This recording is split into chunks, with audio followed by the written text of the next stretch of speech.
Aujourd'hui, les personnes plus âgées font attention aussi à leur esthétique, font attention à leur positionnement de mâchoire, voilà, et ils sont passés, ils ont 40 ans de plus de mastication, toujours du même côté.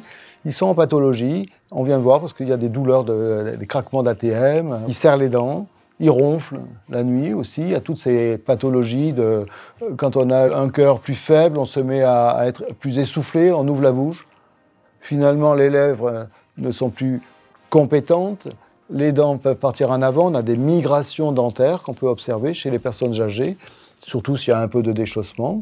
Bon, mais nous sommes bons aussi avec ça.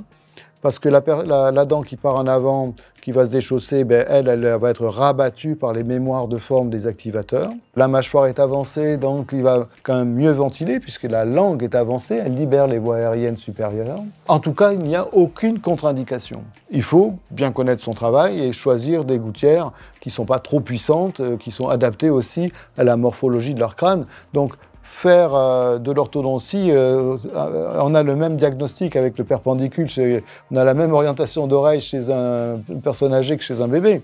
Donc on va pouvoir faire quand même ce diagnostic intéressant, vous avez mal un peu partout, mais votre visage est symétrique. Bon, c'est du fonctionnel. Vous serrez les dents, vous mastiquez toujours du même côté. Allez, faites attention, mastiquez un peu, alternez.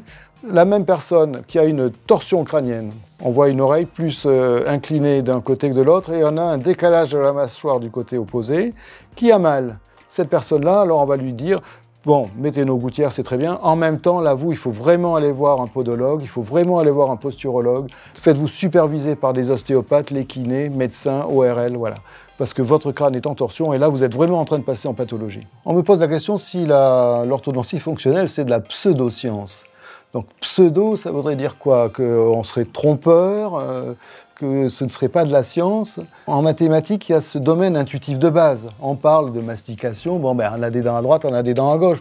Ça semble normal, c'est pas la peine d'être scientifique pour dire que ce serait pas mal de mastiquer comme on marche. On marche bien à droite, à gauche. On n'est pas comme des kangourous de sauter en sortant du lit des deux pieds en même temps. Donc pourquoi est-ce que dans la mâchoire, ce ne serait pas alterné aussi, puisque nous avons ici deux articulations pour le même os.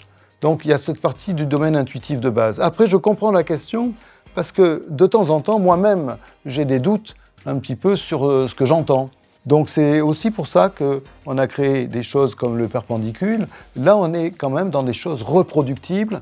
J'ai des centaines de cas avant-après. On va commencer à écrire des articles. J'ai déjà donné peut-être une cinquantaine de perpendicules à des chercheurs, souvent ce sont des ostéopathes, parce que ces gens-là ne comprennent particulièrement ce que je dis.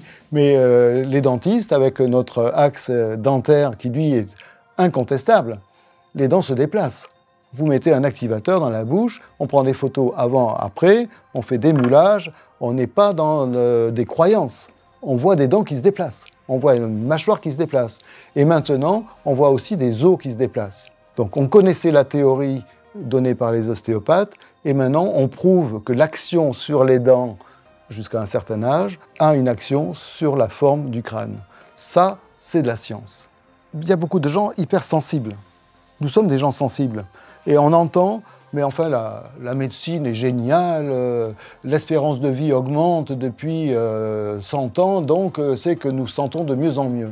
Et nous voyons nos gosses stressés, nous voyons nos gosses tétés, avoir la bouche ouverte, toujours enrhumés, nous voyons toutes ces choses-là difficiles à vivre pour nos enfants.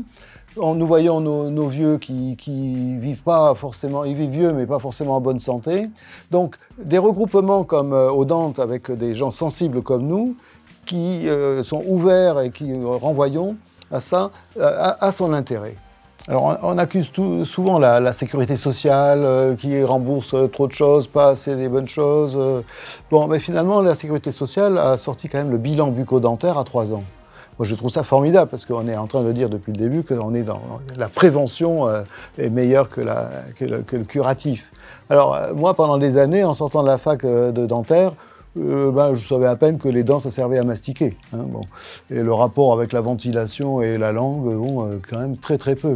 Alors, quand j'étais jeune dentiste, quand je faisais mes bilans, alors à l'époque c'était à 6 ans le premier bilan, le gamin il arrive, on dit ouvre ta bouche, formidable, on voit, t'as bien brossé 2 fois par jour, enfin bon voilà, on fait notre bilan, on lui explique des tas de trucs. Et puis finalement, on lui dit, voilà, formidable, vous pouvez y aller. Je n'ai même pas, à l'époque, regardé comment il serrait les dents. Est-ce qu'il était en béance? Est-ce qu'il était en supraocclusion? Est-ce que le milieu en bas était décalé?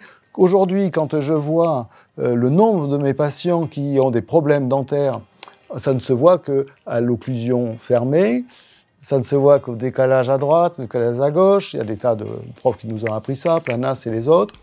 Donc tous ces gens-là sont formidables et on ne le sait pas. Donc l'orthodontie fonctionnelle, à mon avis, il faut y aller, les dentistes, il faut y aller parce qu'on va avoir de plus en plus de jeunes patients et nous ne sommes pas du tout formés à voir les futurs problèmes lors de la croissance du crâne. Nous ne savons pas tout ça. L'orthodontie fonctionnelle aide à faire un diagnostic et quand on arrive en plus à remettre les dents en place, une mâchoire en place, on est très très gratifié, on a fait vraiment du bon boulot pour nos patients. Je vous donne donc rendez-vous les 30 et 31 mai prochains à Toulouse pour le congrès d'Odinte. À bientôt.